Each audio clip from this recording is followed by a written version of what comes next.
Hello दोस्तों, मैं अर्जुन त्रिवेदी स्वागत करता हूं आपका आपके अपने यूट्यूब चैनल शिक्षा संकल्प एकेडमी में। तो आज के इस वीडियो में हम क्लास 10th के हिंदी के दूसरे चैप्टर विष के दांत कहानी का सारांश करने वाले हैं। तो वीडियो को शुरू करने से पहले आप लोगों से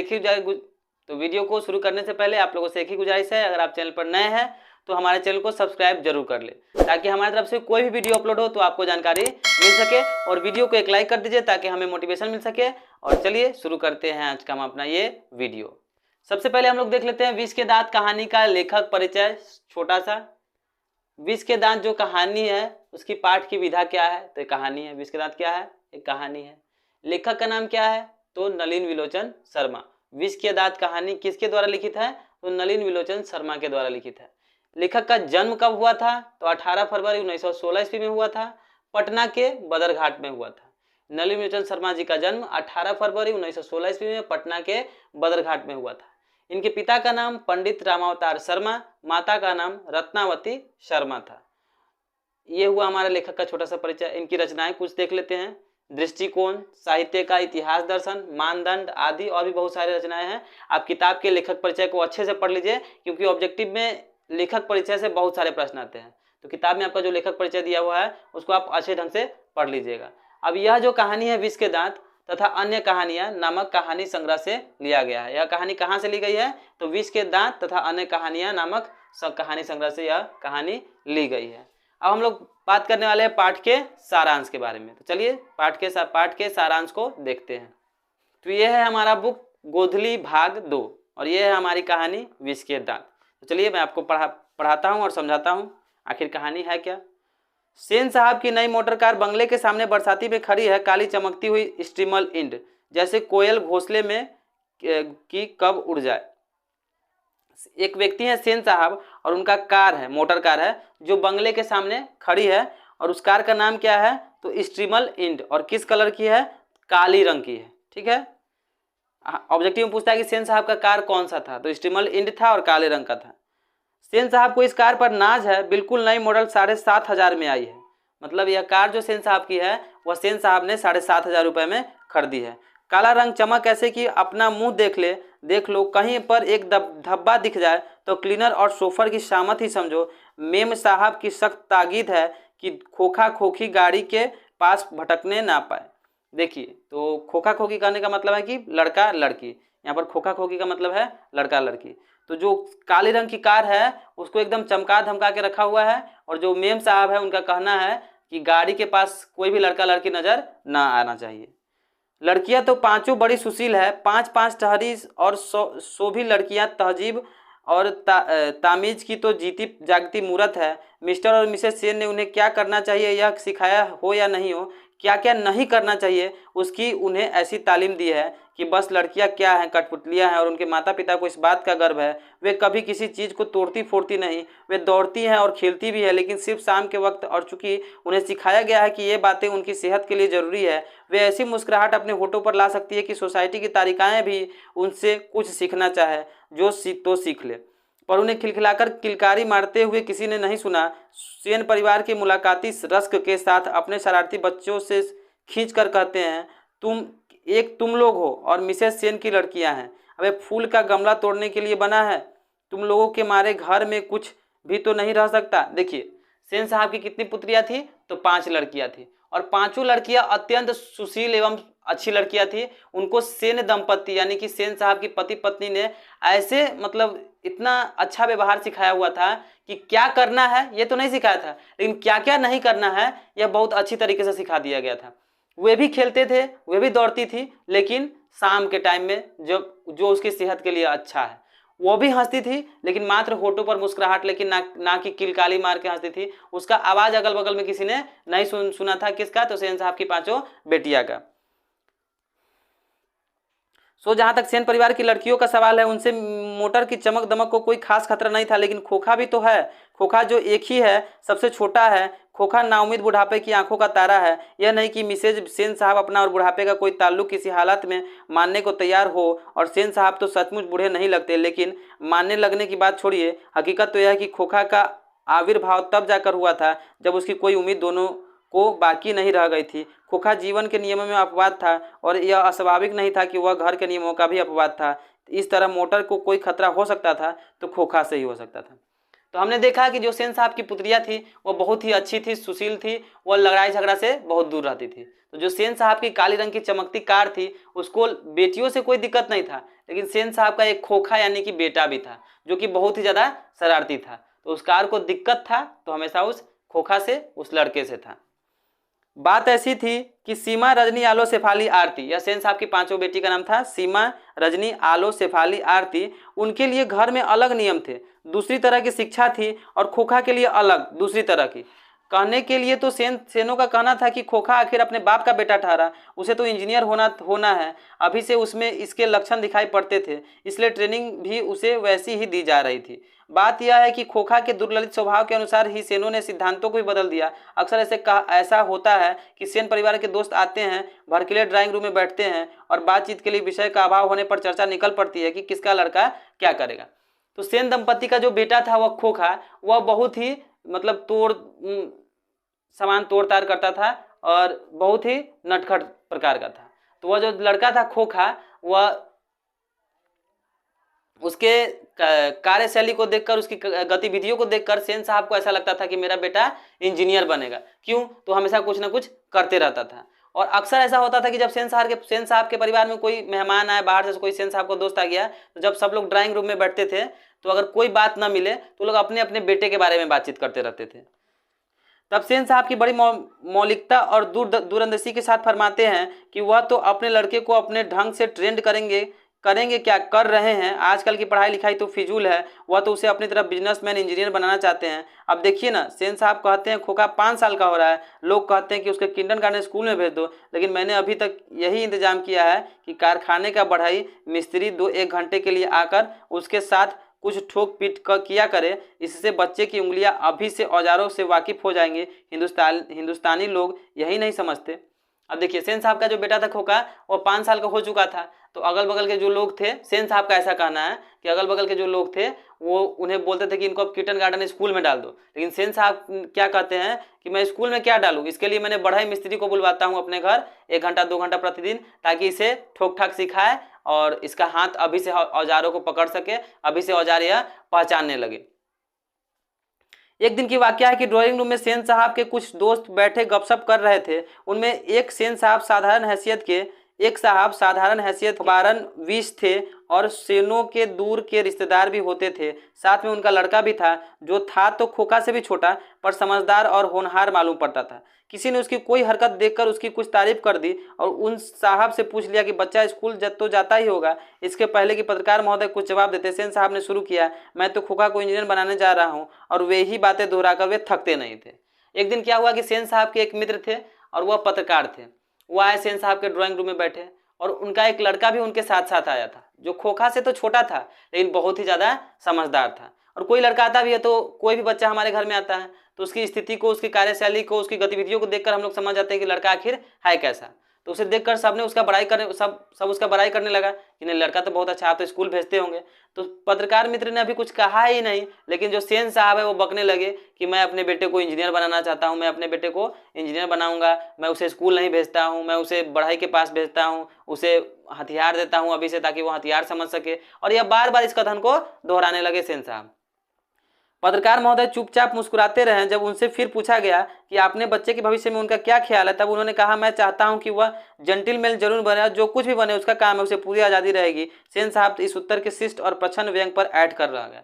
जब पत्रकार महोदय से पूछा गया कि आपका बेटा बड़ा होकर क्या बनेगा, तो पत्रकार महोदय बोलते हैं कि वह जो कुछ भी बने उसका काम है, मैं उसे फ्री दिया हूँ, मतलब उसका काम है बनना, उसका काम है बनना उसे है, तो वह जो कुछ भी बने उसे पूरी आज़ादी है, लेकिन बने कुछ भी एक जेंटलमैन यानी कि एक नेक आदमी जरूर बनेगा। इस बात को सुनकर जो सेन साहब है वह ऐंठ कर रह गए। तभी बाहर शोरगुल सुनकर सेन साहब उठने लगे तो उनके मित्रों ने भी जाने की इच्छा प्रकट की और उन्हीं के साथ बाहर आए। बाहर सेन साहब का शोफर एक औरत से उलझ रहा था। औरत के पास एक 5-6 साल का बच्चा खड़ा था, जिसे वह रोकने की कोशिश कर रही थी क्योंकि बच्चा बार बार शोफर की ओर झपट रहा था। तभी क्या हुआ, अचानक से बाहर शोरगुल की आवाज आने लगी। तो शोरगुल की आवाज आई तो सेन साहब उठकर बाहर जा रहे थे। तभी दोस्त लोग भी वहां से बोले, ठीक है अब हम भी चलते हैं। ठीक है, तो बाहर जाकर सेन साहब ने देखा कि जो शोफर यानी कि जो उनके घर में काम करने वाला व्यक्ति है, वह किसी औरत से झगड़ रहा था और उस औरत के साथ एक 5-6 साल का लड़का भी आया हुआ था। और जो बार बार उस सोफर पर यानी उस नौकर पर झपट रहा था। सेन साहब को देखकर औरत सहम गई। सोफर ने साहब की ओर बढ़कर अदब के साथ कहा, देखिए साहब, मदन गाड़ी को छू रहा था, गाड़ी गंदी हो जाती, मैंने मना किया तो लगा कहने जा जा, तो मैंने उसे पकड़कर अलग कर दिया। इस पर मुझको मारने दौड़ा। अब उसकी माँ भी आकर खामखा मुझसे उलझ रही है। मदन की माँ कुछ कहना चाहती थी, लेकिन सेन साहब के सटे होठों को देखकर चुप रह गई।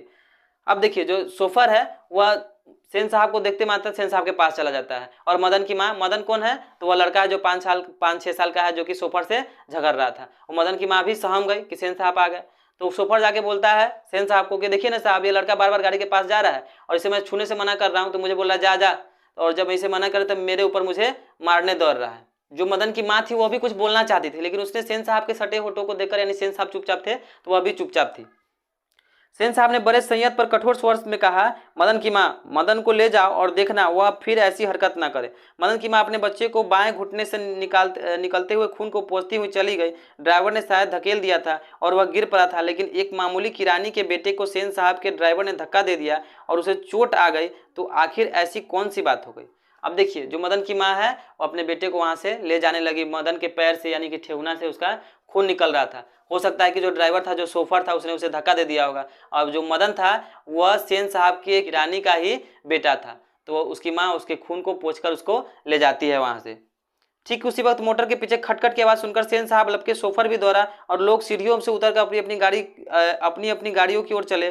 सभी ने देखा सेन साहब का खोखा को गोद में लेकर उसे हल्की मुस्कुराहट के साथ डांट रहे हैं और मोटर की पिछली बत्ती का लाल शीशा चकनाचूर हो गया है। सेन साहब ने मित्रों को संबोधित करते हुए कहा, देखा आप लोगों ने, बड़ा शरारती हो गया है कासू, मोटर के पीछे हरदम पड़ा रहता है।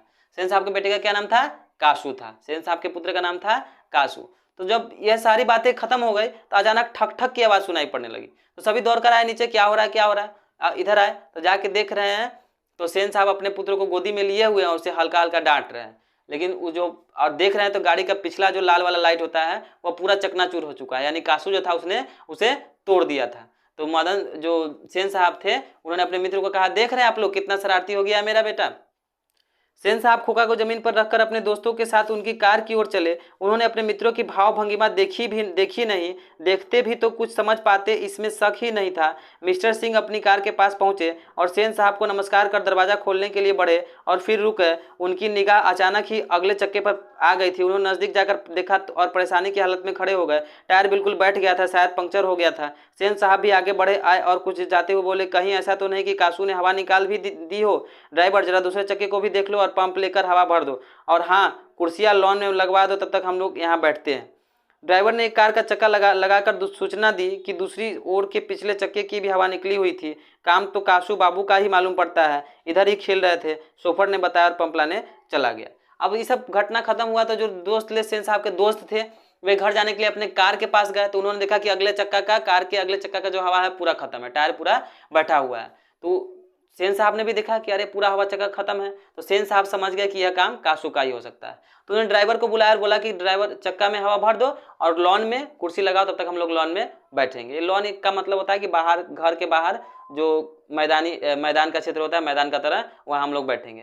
तो सोफर ने देखा कि अगला का भी एक टायर का हवा खत्म है और पीछे भी एक टायर का हवा खत्म है बोलकर और टायर लाने चला गया। मुखर्जी साहब की गाड़ी सकुशल थी और वह अपने और पत्रकार महोदय के परिवार के साथ चलते बने। सेन साहब और मिस्टर सिंह लॉन की कुर्सियों पर बैठकर बातें करते रहे। बातों के सिलसिले में ही सेन साहब ने बतलाया कि कासू ने इधर चक्कों से हवा निकालने की हिकमत जान ली थी और मौका मिलते ही शरारत का गुजरता था। उनका अपना ख्याल था। उसकी इन हरकतों को देखकर तो यह साफ मालूम होता है कि इंजीनियर में उसकी दिलचस्पी है। इसी तरह की दूसरी बेमतलब की बातें होती रही जब तक कि चक्कों में पंप नहीं हो गया और मिस्टर सिंह रुखसत नहीं हो गए। तब मुखर्जी साहब के गाड़ी सकुशल थी, मतलब एक और मित्र थे उनका, मुखर्जी साहब, उनकी गाड़ी में कुछ नहीं हुआ था, उनकी गाड़ी अच्छी थी। तो मुखर्जी साहब जो थे वह पत्रकार मित्र के साथ वहाँ से चले गए। अब सेन साहब और उनके एक मित्र बाहर, मिस्टर सिंह लॉन में कुर्सी लगाकर बैठ गए और उन लोग आपस में बात करने लगे। तो सेन साहब उनको वहाँ भी वही बात बता रहे हैं कि देख रहे हैं ललक खोखा की, कासू की, कितना ललक है इसके अंदर इंजीनियर बनने का। तब तो आखिर यह जाके टायर का हवा खोल रहा था, यह बड़ाउकंज इंजीनियर जरूर बनेगा। सेन साहब अंदर लौटे तो बेरा को, मदन के पिता गिरधर लाल को, जो उनकी फैक्ट्री में किरानी था और अहाते के कोने में आउट हाउस में रहता था, बुला लाने का हुक्म दिया। गिरधर लाल। मदन के पिता का क्या नाम था? गिरधर लाल। ऑब्जेक्टिव में पूछता है कि मदन के पिता का क्या नाम था, तो गिरधर लाल था। और गिरधर लाल कौन था? तो सेन साहब के यहाँ एक छोटा सा किरानी था, एक किराने के पद पर काम कर रहा था, जो कि बाहर आउट हाउस में रहता था। अब उसे बुलाने का आदेश दिया गया कि जाओ गिरधर लाल को बुला कर लाओ।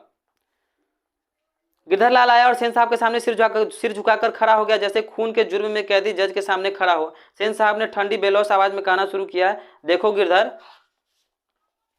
मदन आजकल बहुत शौक हो गया है। मैं तुम्हारी और उसकी भलाई चाहता हूँ। गाड़ी को गंदा किया हुआ अलग मना करने पर ड्राइवर को मारने दौड़ा और मेरे सामने भी डरने के बदले उसकी ओर झपटता रहा। ऐसे ही लड़के आगे चलकर गुंडे, चोर और डाकू बनते हैं। गिरधर लाल कभी जी कह देता। सेन साहब का भाषण जारी था। उसकी हालत क्या होती है तुम जानते ही हो। उसे संभालने की कोशिश करो, फिर ऐसी बात हुई तो अच्छा नहीं होगा। तुम जा सकते हो। तो गिरधर लाल को बुलाया गया। गिरधर लाल आए और सिर झुकाकर खड़े हो गए सेन साहब के सामने। सेन साहब उनको सुनाया जा रहे हैं कि देखो गिरधर, तुम्हारा बेटा ऐसा किया है, मेरे गाड़ी को गंदा किया सो अलग, और ड्राइवर उसको बोलने गया तो ड्राइवर पर झपट रहा था, और मैं आया तो मुझसे भी नहीं डरा और फिर भी ड्राइवर पर झपट रहा था। ऐसे ही लड़के जो है आगे चल के चोर गुंडे बनते हैं, उसको संभाल लो। कभी कभी बीच में गिरधर जी जी बोल देता था, फिर वह शांत चुपचाप रहता था, फिर वहां से वह चला गया। उस रात गिरधर लाल के क्वार्टर में आते ही मदन के चित्कार से सेनों का आराम देख सियाना गार गूंज गया। आराम में खलल पड़ने से कुछ झुंझलाकर पिता सेन ने धर्मपत्नी से बड़ी समझदारी की बात कही। गिरधर खुद समझदार आदमी है, उसकी बीवी ने ही लड़के को बिगाड़ दिया है। मदन की यही दबा है। मेरी तो तबीयत हुई थी कि कमबख्त की खाल उधेड़ दूं। गिरधर ने ऐसी ही कड़ाई जारी रखी तो शायद ठीक हो जाए। Spare the rod and spoil the child. जो सेन साहब है वो अपनी पत्नी से कह रहे हैं कि जो गिरधर लाल का जो बेटा मदन है वो अपनी माँ के कारण बिगड़ा हुआ है। गिरधर की पत्नी जो है मदन की माँ, उसने मदन को बिगाड़ रखा है, वरना गिरधर तो ठीक ही आदमी है। वो हमेशा उस पर टाइट हुआ रहता है, वो हमेशा उसे संभालने की कोशिश करता रहता है। यह गलती सरासर उसकी पत्नी की है, यानी कि मदन की माँ की है। माता सेन की नींद उचट गई थी। उन्हें मदन की कातर चिल्लाहट से ज्यादा अपने पति की बकबक पर खींच आ रही थी, लेकिन उन्होंने भी अपनी खींच मदन पर ही उतारी। कमबख्त कौसा कौवे की तरह चिल्ला रहा है, भीख मंगा कहीं का, खोखा की बराबरी करता फिरता है। मदन का आर्त रुदन रुक गया था। खैरियत थी उसकी सिसकियों सेनों के शयनागार तक नहीं पहुंच सकती थी, लेकिन दूसरे दिन तो बिल्कुल बेढब मामला हो गया। शाम के वक्त खेलता कूदता खोखा बंगले के आहते के बागल वाली गली में जा निकला। वहां धूल में मदन पड़ोसी के आंगनबाड़ी छोकरों के साथ लट्टू नचा रहा था। खोखा ने देखा तो उसकी तबीयत मचल गई। अब जो मदन है, अगले दिन नेक्स्ट डे मदन जो है अपने गली मोहल्ले के जो लड़के होते हैं उनके साथ लट्टू नचा रहा था। लेकिन आदत से लाचार उसने बड़े रोब के साथ मदन से कहा, हमको लट्टू दो, हम भी खेलेगा। दूसरे लड़कों को कोई खास उज्र नहीं थी। वे खोखा को अपनी जाबात में ले लेने के फायदे को नजरअंदाज नहीं कर सकते थे, पर उनके अपमानित प्रताड़ित लीडर मदन को यह बात कब मंजूर हो सकती थी। उसने छूटते ही जवाब दिया, अबे भाग जा यहाँ से, बड़ा आया है लट्टू खेलने वाला है भी लट्टू तेरे, जा अपने बाबा की मोटर पर बैठ। अब क्या हुआ, वहां पर पहुंचा कासू और सबको लट्टू खेलता हुआ देख उसकी भी ललक हुई कि मैं भी लट्टू खेलूंगा, और वह बोलता है कि लट्टू दो, मैं भी खेलेगा, रौब के साथ बोलता है। तो उसके जितने भी दोस्त थे उसको कोई एतराज नहीं था, क्योंकि वह जानता था कि मदन जो है, कासू जो है वो बहुत धनी मनी व्यक्ति है, उसके धनी मनी लड़का है, उसके साथ अगर हम खेलेंगे तो हमको लाभ ही होगा, घाटा तो होगा नहीं। लेकिन मदन जो था वह बहुत ही प्रताड़ित हुआ था उसके पिता से। अब मदन जो था वह बोला कि अबे भागता है कि नहीं, यहाँ से जाता है कि नहीं, जा अपने बाबा के गाड़ी पर जाके बैठ, अपने बाबा के कार पर जाके बैठ, तेरे पास लट्टू है। ऐसे बोलता है कौन? मदन बोलता है। कासू तैश में आ गया। वह इस उम्र में नौकरों पर अपनी बहनों पर हाथ चला देता था, और क्या मजाल कि उसे कोई कुछ कर दे। उसने आओ ना देखा ना था, मदन को एक घूसा रसीद कर दिया। अब कासू जो था वह गुस्सा हो गया, और कासू बड़े परिवार का लड़का था, तो अपने नौकरों को, अपने ड्राइवरों को, अपनी बड़ी बड़ी बहनों को मार देता था। और यह मदन कौन सी चीज है, तो मदन को एक घूसा लगाया कासू। ठीक है, चोर गुंडा डाकू होने वाला मदन भी कब मानने वाला था। वह झट कासू पर टूट पड़ा। दूसरे लड़कों जरा हटकर इस द्वंद्व युद्ध का मजा लेने लगे, लेकिन यह लड़ाई हड्डी और मांस के बंगले के पिल्ले और गली के कुत्ते की लड़ाई थी। अहाते में यही लड़ाई हुई रहती तो कासू शेर हो जाता। वहां से तो 1 मिनट बाद ही वह रोता हुआ जान लेकर भाग निकला। अब क्या हुआ कि कासू और मदन दोनों में आपस में खूब झगड़ा होने लगा, और जो लड़के जो थे वहां से वह अलग होकर बगल से इस युद्ध को देखने लगे, इस लड़ाई को देखने लगे। महल और झोपड़ी वाले की लड़ाई में अक्सर महल वाले ही जीतते हैं, पर उसी हालत में जब दूसरे झोपड़ी वाले उनकी मदद अपने ही खिलाफ करते हैं। लेकिन बच्चों की इतनी अक्ल कहाँ, उन्होंने ना तो अपने दुर्दमनीय लीडर की मदद की, ना अपने माता पिता के मालिक के लाडले की। हाँ, लड़ाई खत्म हो जाने पर तुरंत ही सहमते हुए तितर बितर हो गए। और हमेशा देखा जाता है कि महल और झोपड़ी वाले की लड़ाई में महल वाले ही जीतते हैं। जीतते कब है, जब झोपड़ी वाले अपने झोपड़ी वाले की मदद न कर महल वाले की मदद करते हैं, तो हमेशा झोपड़ी वाले हार जाते हैं। तो इनका ज्ञान उन लड़कों को क्या था, उन्होंने ना मदन की मदद की ना काशू की मदद की, बगल से देखते रहे, और जब लड़ाई समाप्त हो गया तो तितर बितर हो गए, मतलब इधर उधर चले गए। मदन घर नहीं लौटा, लेकिन जाता ही कहाँ, 8-9 बजे तक इधर उधर मारा मारा फिरता रहा। फिर भूख लगी तो गली के दरवाजे से आहिस्ता आहिस्ता घर में घुसा। उसके लिए मार खाना मामूली बात थी। डर तो यही कि आज मार और दिनों से भी बुरी होगी, लेकिन उपाय ही क्या था। वह पहले रसोई में घुसा, माँ नहीं थी। बगल के सोने वाले कमरे में बातचीत की आवाज़ आ रही थी। उसने इत्मीनान के साथ भरपेट खाना खाया, फिर दरवाजे के पास जाकर अंदर की बातें चुपचाप सुनने लगा। पहले मदन तो बहुत डर गया, पहले वो अपने घर नहीं गया। अब लेकिन क्या हो गया, शाम हो गया, 8-9 बज गया रात। अब वो जाएगा तो जाएगा कहाँ, उसे तो घर जाना ही पड़ेगा। अब उसकी प्रतिदिन की आदत थी, उसे पिटाई पड़ती थी, तो पिटाई उसके लिए कोई बड़ी बात नहीं थी। लेकिन आज वह सोच रहा था कि आज मुझे दुगनी पिटाई पड़ेगी। क्यों, तो मैंने अपने पिता के मालिक के बेटे को मारा है। तो वह जाता है तो पहले किचन में जाता है, तो माँ तो किचन में नहीं थी, लेकिन बगल के रूम से बातचीत की आवाज़ आ रही थी। वह चुपचाप किचन में बैठकर पहले भर पेट खाना खा लेता है, और इधर आकर घर की अलग कमरे में बातचीत हो रही थी, वह बातचीत को सुनने लगता है। उसे बड़ा ताज्जुब हुआ। उसके बाबू गरज तरज नहीं रहे थे। उसकी अम्मा ने कोई बात पूछी जिसे वह ठीक से सुन नहीं सका, तो उसके बाबू ने झल्लाकर कहा, अरे भाई बतलाया तो, सेन ने सिर्फ यही कहा, आज से तुम्हारी कोई ज़रूरत नहीं, कल से मकान छोड़ देना और अपनी तनख्वाह ऑफिस से ले लेना। मदन के काम की कोई बात नहीं हो रही थी। उसकी सज़ा की तजवीज़ होती रहती तो सुनने की कोशिश भी करता हुआ। अब जो मदन है, कान लगाकर दूसरे रूम की बातचीत को सुन रहा है कि उसके माता पिता आपस में बातचीत क्या कर रहे हैं। तो उसने ऐसी माँ की बात तो कोई नहीं सुन, लेकिन उसके पिताजी बोल रहे हैं कि सेन साहब ने ऐसा कहा कि कल से नौकरी पर मत आना, रूम खाली कर देना और कल आकर अपना तनख्वाह ले जाना। उसकी कोई बात वहां पर नहीं हो रही थी। वह दबे पांव बरामदे में रखी चरपाई की तरफ सोने के लिए चला तो अंधेरे में उसका पैर लोटे से लग गया। लोटे की ठन ठन की आवाज़ सुनकर गिरधर बाहर निकल आया। मदन की अम्मा भी उसके साथ थी। मदन चौंक कर घूमा और मार खाने के तैयार में आज छाती को अपने हाथ से बांधकर खड़ा हो गया। मदन अक्सर अपने पिता के हाथों पिटता था, बहुत पिटने पर रोता भी था, मगर बहादुरी के साथ। अब मदन क्या किया, वह दबे पांव बरामदे में जा रहा था, चारपाई की तरफ सोने के लिए जा रहा था। आराम आराम से, धीरे धीरे कि आराम से जाके चुपचाप सो जाऊंगा, लेकिन उसका पैर जो था एक लोटे से टकरा गया। लोटे से टकराया तो आवाज़ आई तो पीछे से गिरधर लाल यानी कि मदन के पिता और उसकी माता आ गए। अब जब उसने अपने पिता को देखा तो वह समझ गया कि अब मैं पिटने वाला हूँ, तो चुपचाप ऐसे हाथ बांधकर खड़ा हो गया। गिरधर निसहाय निष्ठुरता के साथ मदन की ओर बढ़ा। मदन ने अपने दांत खींच लिए। गिरधर मदन के बिल्कुल पास आ गया था कि अचानक वह ठिठक गया। उसके चेहरे से नाराजगी का बादल हट गया। उसने लपक कर मदन को हाथों से उठा लिया। मदन हक्का बक्का अपने पिता को देख रहा था। उसे याद नहीं उसके पिता ने कब उसे इस तरह प्यार किया था। अगर कभी किया था तो गिरधर उसकी बेपरवाही, उल्लास और गर्व के साथ बोल उठा, जो किसी के लिए भी नौकरी से निकाले जाने पर ही मुमकिन हो सकता है। शाबाश बेटा, तेरा बाप है और एक तूने तो खोखे के दो दांत तो डाले। हा हा हा। अब क्या हुआ, जो गिरधर लाल है वह मदन की तरफ धीरे धीरे बढ़ने लगा। अब मदन पूरा डर गया कि मेरे पिता अब मुझे मारेंगे, लेकिन जो गिरधर लाल है उन्होंने मदन को मारा नहीं, और मदन के पिता मदन को गले से लगाकर बोलते हैं, शाबाश बेटा, तूने तो खोखा के दो दांत तोड़ डाले। यानी कि उसने अपने बेटे को कहा कि शाबाश, तुमने खोखा के दो दांत तोड़ डाले। ऑब्जेक्टिव पूछता है कि मदन ने कासू के कितने दांत तोड़े थे, तो 2 दांत तोड़े थे।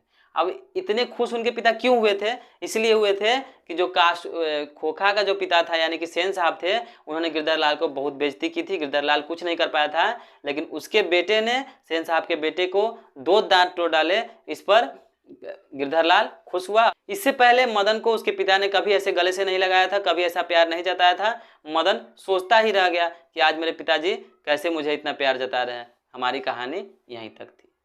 अगले वीडियो में हम विष के दांत कहानी के महत्वपूर्ण सब्जेक्टिव क्वेश्चंस करेंगे।